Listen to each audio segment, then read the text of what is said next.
This episode of the Luxury Agent Podcast is brought to you by Janson.ai, founded by luxury agent and AI consultant Rick Janson. Janson.ai equips business owners with AI-powered tools, virtual assistants trained to work smarter, and practical upskilling, all designed to simplify operations, reduce costs, and accelerate growth. But the real goal? To give you your time back, so you can build a business that supports your life, not one that runs it. Stop missing your kids' events. Actually relax on vacation. Pour your energy into what matters most. You, your peace of mind, and your most important relationships.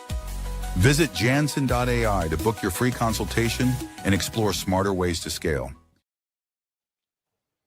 Good morning, good afternoon, good evening, whenever you're watching this. This is Rick Janson with the Luxury Agent Podcast, and I'm thrilled to have on today Amy Stockberger. Amy, welcome.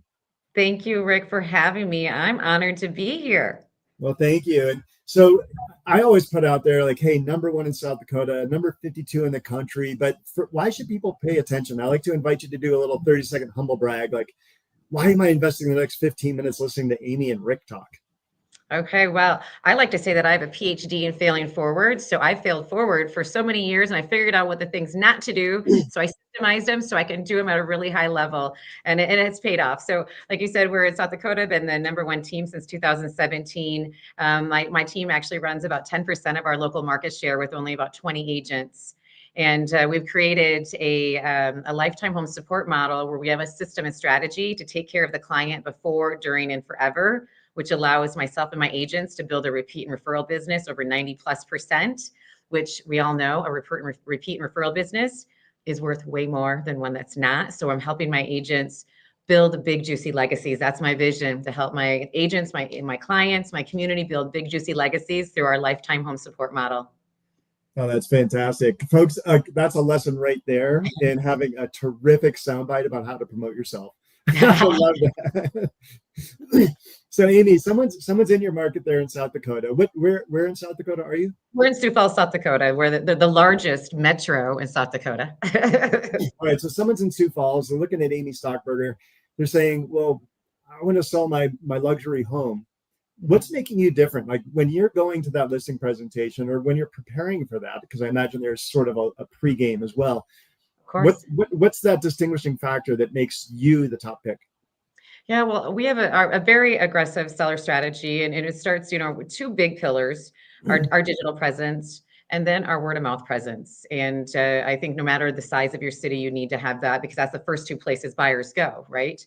Yeah. And so we have a very target market approach. And I think a mistake that's made in our industry is that agents take listings and then they advertise it to everybody. Well, that makes no sense. It makes no sense to take a $2 million, $1.5 million house and advertise it to a move-up buyer who's capped at 500.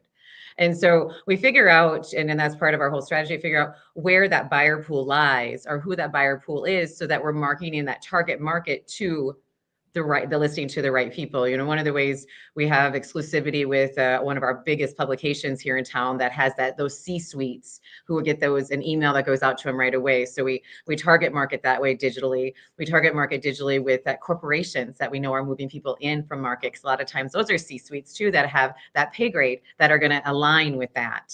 And then as well as everything we do pay-per-click and getting it out to the right people through those retargeting efforts, which everybody does, nothing new. But the other part of that is that I feel is your word of mouth campaign is huge. And again, in any market, regardless if you're a market like ours, 250,000 or 2 million, but that's the second place buyers come from, is from the real estate agent talking to somebody else. So we have strategic partnerships with all the major corporations within our local market. Whether it's our hospitals and our physician recruitment strategy, where we're on their list for when they bring physicians in, we get that business. Or all of our corporate partnerships that we've created, where we're working with these companies who are constantly bringing in good talent. Or just the companies. I have over 100 vendors in my vendor program, local business owners. They're at that level of price point in that luxury. So we have the target market where we're making sure everybody within our ecosystem knows about that property. That's fantastic. Let's talk to the agents for a second about how you built that. Because I hear a lot of relationships. I hear a lot of intention. Oh gosh, yeah. Well, uh, I feel there's again, entrepreneurs like to make things complicated. That's just what we do. That's just how it works, right? We try to make things that are so simple really, really hard. And visionaries, especially, they're really known for that, to take things and make it hard. But let's go. The basics of our business is relationships.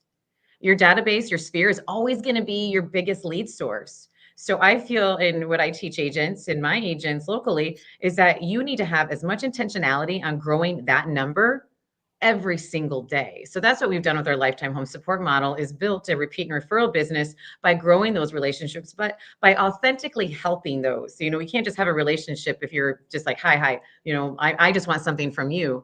We've set up a system where we're authentically taking care of their wants, needs, and desires before ours.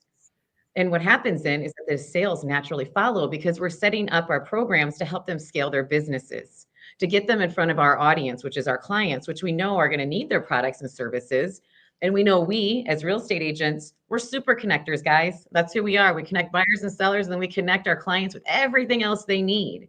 And so we solve the problem of getting all those people within our ecosystem, all those companies, so they can care for our clients for life, because the lifetime value of a client is so overlooked in our industry too. And then authentically helping them grow their business while keeping our listings in front of them at the same time. It's just a circle where we're constantly giving, and it works so well on the fact of getting the right eyeballs on luxury listings, all listings really, because they're employees, we do the same thing, but getting it out to the right people, the right target market for that listing. So if I'm an agent and I'm trying to break into that luxury market, or if I'm trying to refine my strategy, how do I get started with that? I mean, building a lifetime support model sounds like way over intimidating, and I'm not going to kiss it. I'm not going to keep it simple, stupid. I'm going to Yeah. spend a year building that thing and refining it and go broke because I'm not actually getting any business. So where does somebody start? Well, an easy place to start is just recreating corporate partnerships, going out to these companies. Think of all the mid-sized companies within your market who are bringing talent in because they're looking for good employees, and knowing, attracting, and retaining good talent is hard. Well, those companies, they're having to sell their city and sell their company at the same time. You can provide a solution. Go find the top 10 or top 10 mid-sized companies within your market and set up relationships with them. Say, for free, I would love to be able to take that off your plate. I would love to, here's my community tour process. This is how I can take care of them. Is there any way that we can meet to walk through that? And going over your knowledge base, you're providing a solution. And I often think agents, they have to reshift their mindset.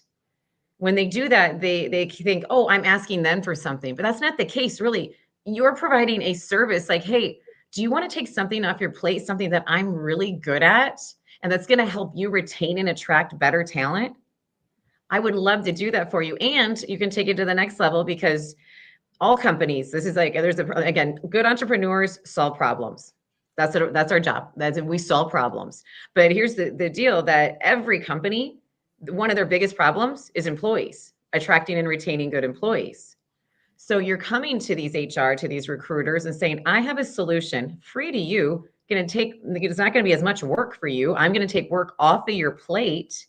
And I'm going to do such a good job at it that I'm going to, when they decide to move into town, I'll help them relocate and integrate, so that the whole family unit's integrated in the community, meaning your employee is going to be more productive, because an unproductive employee costs that company a lot of money. Yeah, and moving somebody and then having them leave costs even more. Oh, yeah, the attrition, just an average employee is like 40-some thousand for an average salaried employee. That's a big number. And so you're coming in providing, even if you go after, again, the top 5 within your market and say, I have a solution for a problem I know companies have. Can I have 5 minutes to show you? Or is it a bad idea that we would sit down and me walk you through this? Yeah, absolutely. So that's time spent on building relationships. To me, that's $500 an hour work. That must mean that you're getting rid of some work off your plate, right? Some of the mundane tasks. We talked a little bit about how you have VAs involved, virtual assistants, you have AI at work. Talk to us a little bit about how you use that to provide a better customer experience, because you are a serverpreneur. I love how you use that word. Yeah. So to be a serverpreneur at the highest level, how are you delegating some of those mundane tasks?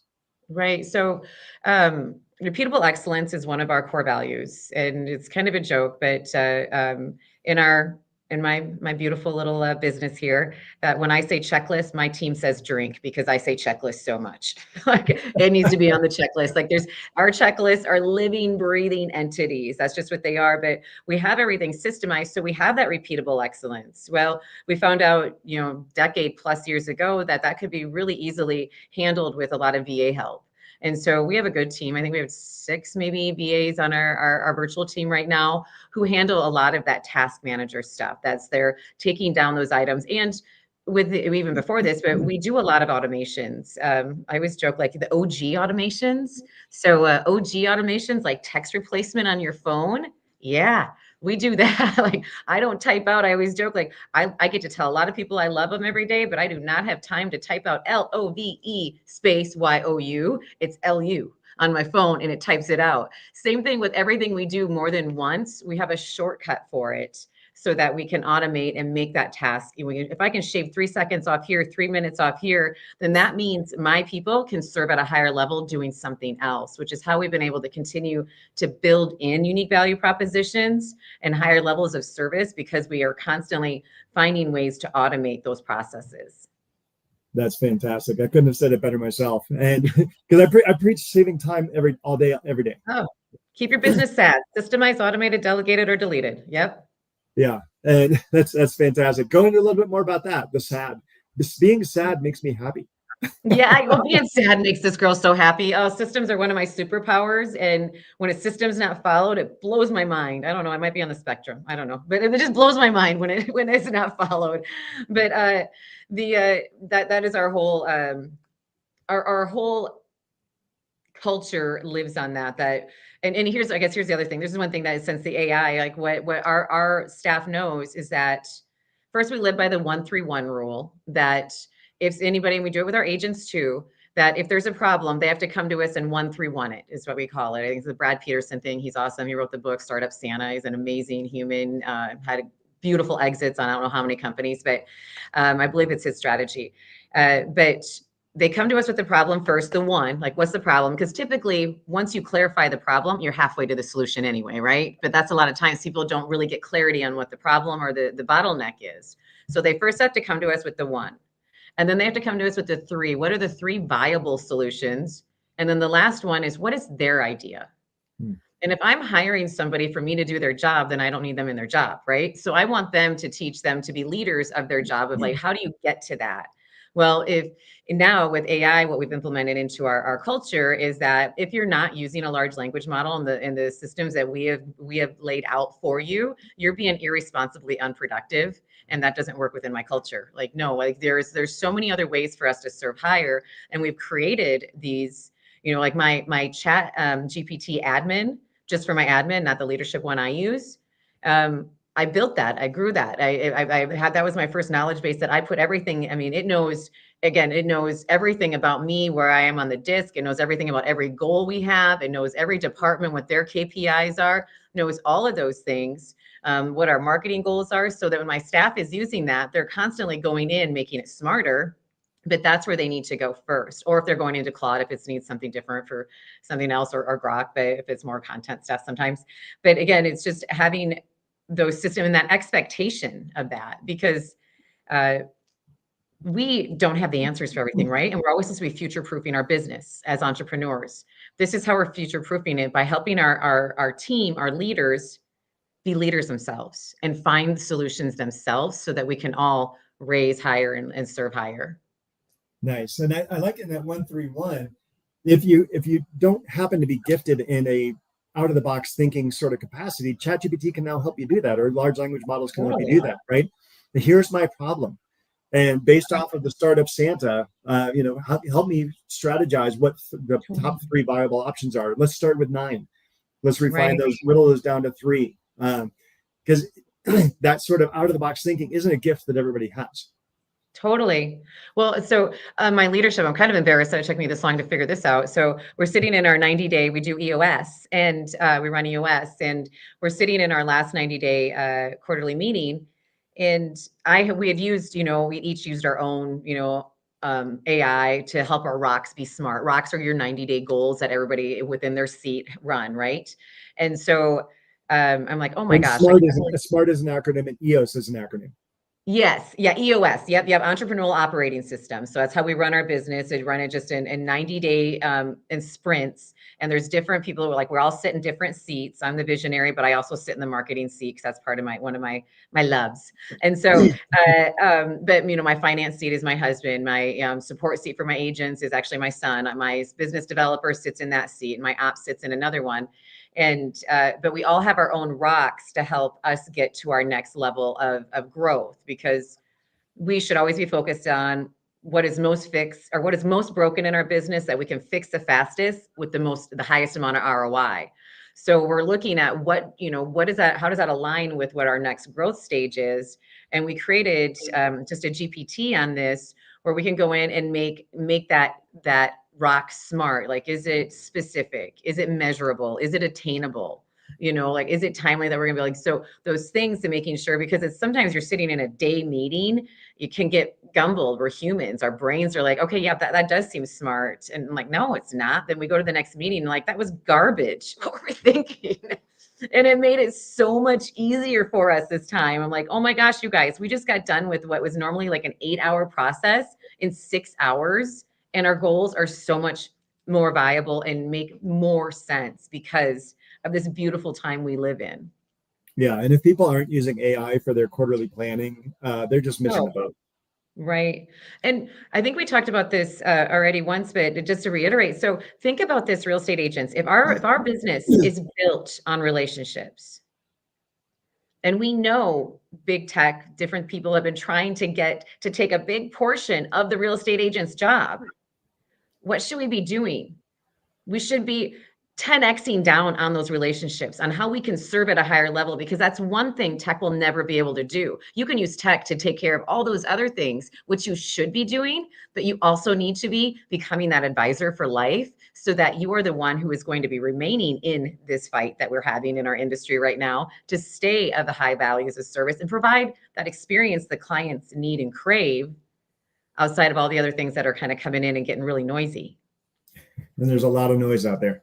Oh my gosh, yeah. I mean, at the time of this filming, at the time of this recording, we're talking about clear cooperation. We're talking about pocket listings. We're talking about commissions. We're talking about all this stuff that really doesn't serve the customer any better. Right. I couldn't agree more. It doesn't make a lot of it doesn't make a lot of sense. I was just, before this, I was doing our weekly team meeting, and like, at the end of the day, guys, your job is to get as many eyeballs on your listings for your sellers as possible. That is why they hired you. This is what we need to do. That is the end goal. Who are you calling today? Who are you talking to? How are you leveraging that relationship in your time to make sure you're doing what you were hired to do? Yeah, which is get them the maximum possible price, the least amount of stress, and the least about in the time frame that's good for them. That might not be the shortest time frame, but it's getting to know your customers' wants, needs, and desires, and then fulfilling on that. Totally. Yep. Beautifully said. Yep. Amy, any closing thoughts for us? I appreciate your time here, but I know your time is worth more than $500 an hour, so we've already capitalized on too much of it. Any closing thoughts? No, I just think that agents, now is the time to really, like I said, 10x down on being that advisor for life and finding ways to make sure you're caring for that client, that lifetime value. I love this. I say this at some of my speeches. So, but Christopher Lockhead, he wrote the book Category Kings. He has this quote that says, if your profit model is based on transaction and not lifetime value, you are always going to be looking over your shoulder, waiting for your clients to leave you for a younger, better looking you. It's time to double down on the lifetime value of your clients, and then systemize and make that business sad at the same time. Systemize, automated, delegated. Perfect. How can they reach you if they want to relocate to Sioux Falls? You can get me at Amy Stockberger on Instagram, Amy Stockberger Real Estate everywhere. I'd love to reach out. We have a beautiful lifetime home support model that can relocate and integrate you in. Nice. Thank you so much, Amy. Appreciate you. Yeah, it's an honor. Thank you. This episode of the Luxury Agent Podcast is brought to you by Janson.ai. Founded by luxury agent and AI consultant Rick Janson, Janson.ai equips business owners with AI-powered tools, virtual assistants trained to work smarter, and practical upskilling, all designed to simplify operations, reduce costs, and accelerate growth. But the real goal, to give you your time back, so you can build a business that supports your life, not one that runs it. Stop missing your kids' events. Actually relax on vacation. Pour your energy into what matters most. You, your peace of mind, and your most important relationships. Visit Janson.ai to book your free consultation and explore smarter ways to scale.